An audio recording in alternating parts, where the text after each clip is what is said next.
Jack discovered a clever way to make money at a temple. The temple he visited was thriving with worshippers. Every day, the donation box brought in around 20,000 baht. That added up to more than 7 billion baht a year. Jack suddenly thought that if he could get his hands on that money, he'd never have to hide from debt collectors again. That night, he eagerly researched everything he could about temples. The next day, he called his friends Kevin and Jenny to meet up. They visited a nearby temple together. Jack explained that this temple alone made over 4 billion baht annually. Since temples were sacred places, government oversight on donations was extremely loose. As long as no large transfers were made, no one would ever notice if money quietly disappeared. He proposed that the three of them should run a temple themselves. That way, they could raise a massive amount of money in a short time. Thailand, being a deeply Buddhist country, was perfect for this plan. Most people donated to temples to find peace of mind and to earn spiritual merit for themselves and their families. Wealthy people were even more superstitious. They traveled from shrine to shrine, praying for business success. Jack and his friends realized there was a huge business opportunity here. 6 months earlier, they had pooled their savings to start a gaming company, but a highly skilled insider had sabotaged them from within. Their company's stock value had crashed by 88%. They lost everything and were now buried in high-interest debt worth millions.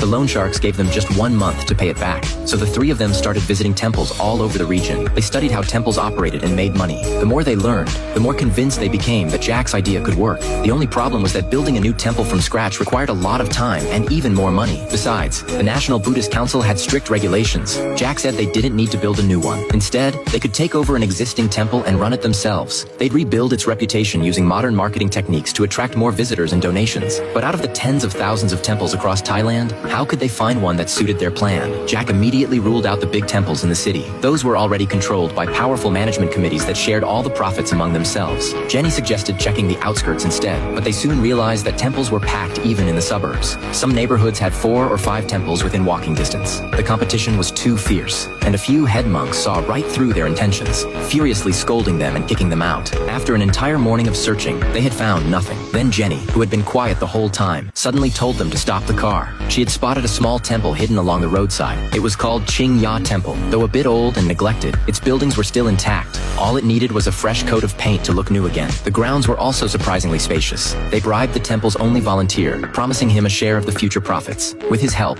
they met a man named George, who helped them persuade the abbot to hand over management rights. Jenny worked with a contractor to secure the lowest possible renovation costs. Kevin withdrew his savings in advance. Jack reluctantly sold $80,000 worth of his stocks. After pouring in all their remaining money, Ching Ya Temple was soon completely transformed. George then tricked the abbot into signing an agreement using facial recognition to fit modern donation habits. They even set up QR payment codes all around the temple. Once everything was ready, George suggested taking advantage of an upcoming Buddhist holiday. They would use it to promote the new Ching Ya Temple on a large scale. But on the day of the event, hardly anyone showed up. Jenny suddenly came up with a new idea. They could use celebrity appeal to attract crowds. So they decided to invite a